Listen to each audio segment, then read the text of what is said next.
Selamat datang di channel Teman Nonton.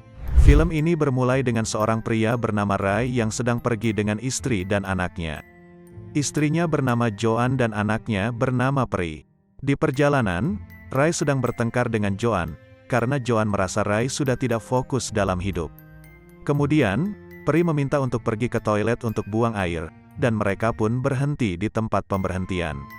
Setelah selesai buang air, mereka pun kembali ke mobil untuk melanjutkan perjalanan. Namun, Pri mengatakan bahwa ia telah kehilangan mainannya. Joan kemudian pergi kembali ke toilet untuk mencarinya, sementara Ray mencari di dalam mobil.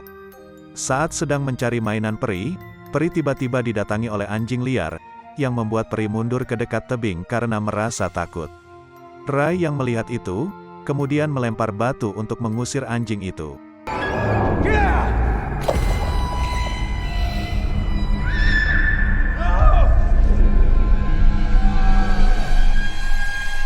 Ray yang telah jatuh kemudian bangun dengan luka di kepalanya, dan Joan menghampiri mereka dengan panik.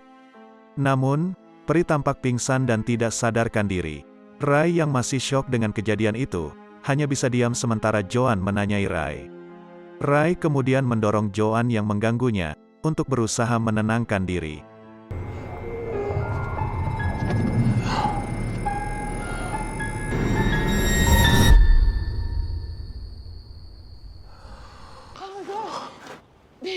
Baby. Joan, don't move her. She's okay. Pri yang sudah sadarkan diri mengatakan bahwa tangannya sakit. Mereka kemudian bergegas pergi ke rumah sakit yang ada di dekat situ. Saat tiba di rumah sakit, mereka segera mendaftarkan Pri untuk dirawat. Namun, bagian admin malah menanyai Ray apakah Pri mau didaftarkan untuk donasi organ, dan juga ia menanyai asuransi Ray yang masih menunjukkan tanggungan lama atas nama Abi. Ray kemudian menjelaskan bahwa Abi adalah istri pertamanya yang sudah meninggal, dan menyuruh admin untuk cepat karena banyak pertanyaan yang tidak ada hubungannya. Setelah mendaftar, mereka kemudian pergi ke ruang rawat diantar oleh Suster Anne, dan bertemu dengan Dr. Bertram. Dr. Bertram kemudian menanyai kronologi kecelakaan dan memeriksa kondisi Pri. This arm is gonna be as good as new. Now look at my shoulder. Perry, look at my shoulder. Most beautiful eyes I've ever seen. Setelah mengecek kondisi Pri, Dr. Bertram kemudian menyuruh untuk melakukan ronsen. Saat menuju ruang ronsen, perawat mengatakan bahwa area yang dituju merupakan area terbatas, dan hanya boleh satu pendamping yang ikut masuk. Mereka kemudian berpisah dan Ray menunggu di lobi, sementara Joan dan Pri pergi untuk melakukan ronsen. Saat hari telah menjelang sore, Ray kemudian bertanya kepada bagian admin tentang proses perawatannya karena sudah terlalu lama. Namun, bagian admin mengatakan bahwa tidak ada pasien dengan nama Pri terdaftar. Ray yang bingung dan marah, kemudian pergi ke ruang rawat dan bertemu dengan Suster Anne. Saat bertanya kepada Anne malah mengatakan bahwa Ray datang sendiri pagi ini untuk merawat cedera di kepalanya. Mendengar itu, Ray kemudian marah karena merasa Anne telah berbohong, dan kemudian ditahan oleh penjaga. Ray yang gagal menemukan Pri dan Joan, kemudian melihat polisi yang sedang berpatroli dan menghampiri mereka untuk meminta bantuan. Ray menjelaskan bahwa keluarganya telah diculik oleh rumah sakit tersebut. Jesus, what the fuck? They just took him. They just took my family. I think they won't let me see them. Step back, calm They down. give me this shot, then this drug, and they kind of just knocked me out. Here. Here, that's them. That's my wife. That's my daughter. You know, it was Thanksgiving. We're just going home and... Ray dan polisi kemudian masuk ke rumah sakit untuk memeriksa kasus ini. Di dalam, mereka bertemu dengan Dr. Bertram, dan kemudian menanyainya tentang Pri dan Joan. Namun, Bertram mengatakan bahwa Ray pagi ini hanya datang sendiri untuk dirawat cedera kepalanya. Saat Bertram menyuruh Ray untuk melakukan ronsen, Ray bersikeras menolak dan mengatakan bahwa ia mau menunggu istrinya yang bernama Abi di area lobi rumah sakit. Mendengar itu, Ray menyangkal dan mengatakan bahwa mereka semua telah bersekongkol berbohong untuk menculik Pri dan Joan. Mereka kemudian memeriksa rekaman CCTV, namun tidak dapat menemukan Pri dan Joan, karena sudut CCTV yang terhalang. Saat berjalan di ruang rawat, Ray kemudian menemukan syal milik Pri, dan percaya bahwa syal itu terjatuh saat perawatan pagi hari tadi. Can I see it, please? Gentle. Gentle.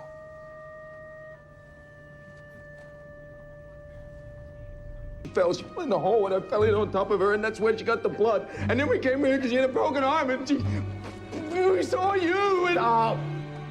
Psikiater rumah sakit yang bernama Dr. Teresa kemudian datang untuk membantu masalah ini.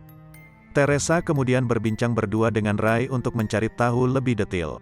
Teresa yang telah mempelajari catatan medis Ray, kemudian bertanya tentang kronologi Abi saat meninggal. Ray kemudian menjawab bahwa ini tidak ada hubungannya dengan Abi, dan ia menjelaskan bahwa Abi meninggal karena kecelakaan mobil. Teresa kemudian bertanya, apakah saat kecelakaan mobil, Ray sedang mabuk sehingga menyebabkan kecelakaan itu? And she died. 8 years ago. Why don't you tell me what happened? It was an accident. It was a head-on collision.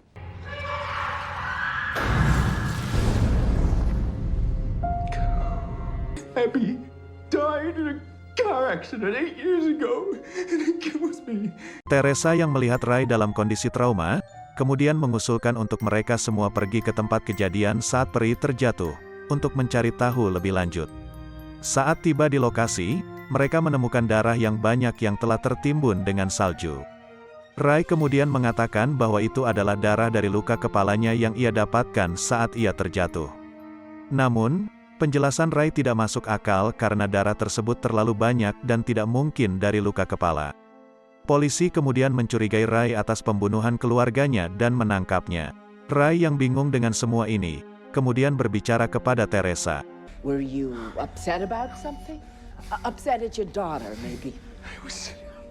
I had a fight with my wife about my marriage. Teresa yang melihat kondisi Ray sedang tidak stabil, kemudian mencurigai bahwa Ray yang membunuh Peri dan Joan karena terbawa emosi.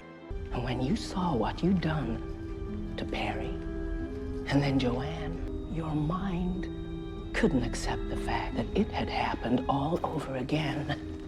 It can sometimes create an alternate reality, a false reality, to shield itself from trauma. Saat Ray sedang ditangkap, mereka kemudian melihat anjing liar yang mendatangi Peri pagi hari tadi. Melihat itu, Ray menjadi percaya bahwa pikiran dia benar dan ia telah dijebak dengan semua ini.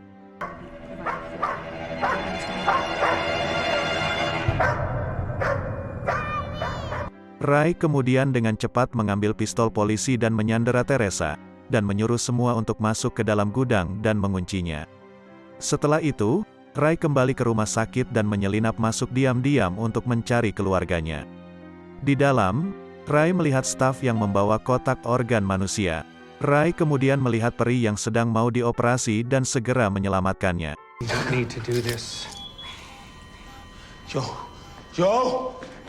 Joe! Joe! Joe! You are deeply confused.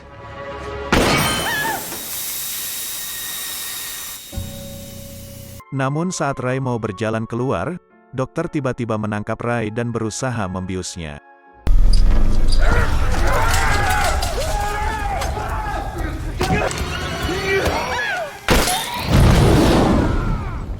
Ray yang sudah berhasil lepas dari para dokter, kemudian segera pergi kembali ke mobil bersama Peri dan Joan, meninggalkan rumah sakit. You okay? We are now. My arm, Daddy. It still hurts. Namun, cerita berlanjut dengan menunjukkan bahwa yang berada di mobil Ray bukanlah Joan dan Peri, melainkan seorang pasien rumah sakit, yang tengah menjalankan operasi dan diculik oleh Ray, karena mengalami halusinasi oleh trauma.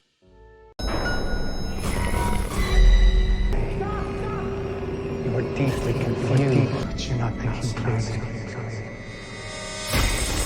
You're deeply confused.